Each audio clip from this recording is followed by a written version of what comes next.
اور آپ کو لگتا ہے کہ دوسرے آپ سے زیادہ خوش ہیں تو یہ کہانی سنیں۔ یہ کہانی ایک چھوٹی سی چیونٹی کی ہے جس نے خوشی کا راز جاننے کے لیے پوری دنیا گھوم لی، مگر جو جواب اسے ملا وہ تمہیں حیران کر دے گا۔ ایک چھوٹے سے گاؤں میں ایک پرانے درخت کی جڑوں میں ایک چھوٹی سی چیونٹی رہتی تھی۔ وہ ہر روز اپنی زندگی سے پریشان رہتی۔ اسے لگتا تھا کہ وہ بہت چھوٹی ہے، کوئی اسے اہمیت نہیں دیتا۔ دوسرے جانوروں کے مقابلے میں اسے اپنی زندگی بیکار لگتی تھی۔ وہ سوچتی تھی کہ کوئی اسے نوٹس نہیں کرتا، کوئی اس کی بات نہیں سنتا اور اس کی زندگی میں کوئی مقصد نہیں۔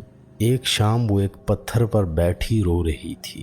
ایک بوڑھا فقیر وہاں سے گزر رہا تھا۔ اس نے چیونٹی کو دیکھا اور پوچھا، بیٹی یہ آنسو کیوں؟ چیونٹی نے سسکتے ہوئے کہا، بوڑھے فقیر، میری زندگی دکھوں سے بری ہوئی ہے، کوئی مجھے پسند نہیں کرتا۔ بوڑھے فقیر نے مسکراتے ہوئے کہا، خوشی تیرے دل میں ہے، ہر حال میں خوش رہنا سیکھو، اپنی قدر کرو۔ مگر چیونٹی کے آنسو نہ رکے۔ وہ روتی رہی اور کہتی رہی کہ اس کی زندگی بے معنی ہے۔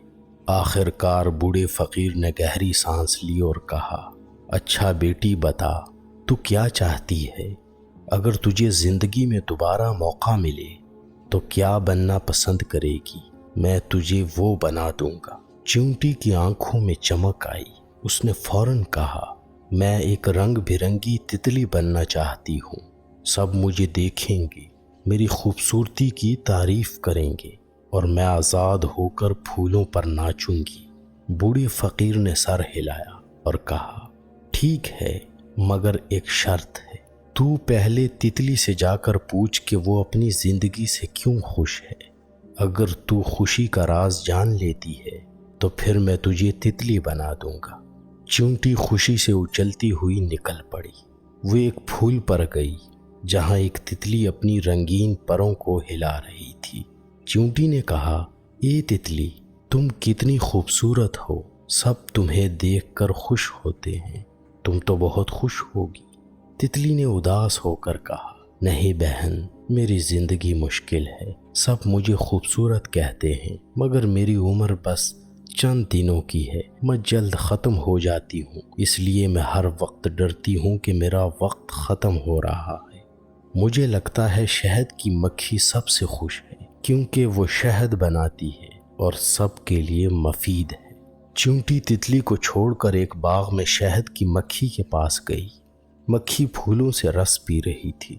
چیونٹی نے کہا، اے مکھی، تم شہد بناتی ہو جو سب کو پسند ہے، تم تو بہت خوش ہوگی۔ مکھی نے اداس آواز میں کہا، نہیں بہن، میری زندگی آسان نہیں، میں دن رات محنت کرتی ہوں، مگر لوگ میرا شہد چوری کر لیتے ہیں، کبھی کبھی تو وہ مجھے مار بھی دیتے ہیں، میں اپنی محنت کی قدر نہیں پاتی۔ مجھے لگتا ہے خرگوش سب سے خوش ہے کیونکہ وہ جنگل میں آزاد گھومتا ہے۔ چیونٹی جنگل کی طرف دوڑی جہاں ایک خرگوش ہری بھری گھاس پر اچھل رہا تھا۔ چیونٹی نے کہا، اے خرگوش، تم کتنے مزے میں ہو، تم جنگل میں آزاد گھومتے ہو، تم تو بہت خوش ہو۔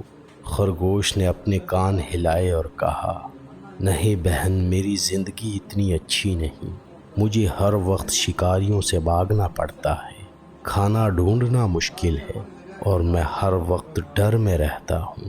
مجھے لگتا ہے پرندہ سب سے خوش ہے کیونکہ وہ آسمان میں آزاد اڑتا ہے۔ چیونٹی ایک بلند درخت پر چڑھی جہاں ایک رنگین پرندہ گانا گا رہا تھا۔ اس کی آواز ہر طرف گونج رہی تھی۔ چیونٹی نے کہا، اے پرندے، تم آسمان میں آزاد اڑتے ہو، تمہاری آواز سب کو پسند ہے، تم تو بہت خوش ہو۔ پرندے نے اپنے پر ہلائے اور کہا، نہیں بہن، میری زندگی آسان نہیں، کھانا ڈھونڈنا پڑتا ہے، شکاری پیچھا کرتے ہیں، سکون کہاں۔